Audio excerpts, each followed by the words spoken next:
Hija, es que tu papá está afuera y está diciendo que quiere arreglar las cosas contigo. ¿Arreglar? ¿Arreglar qué? ¿Arreglar que él me abandonó cuando más lo necesitaba? ¿Que él me dejó sola? No. Hija, es que él está ahí afuera. Habla un poquito más bajito porque te puede escuchar. Pues que me escuche.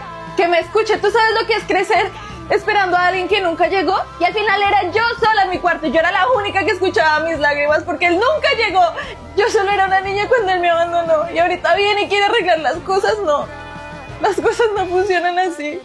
Él me abandonó en el momento que yo más lo necesitaba. Yo no quiero hablar con él.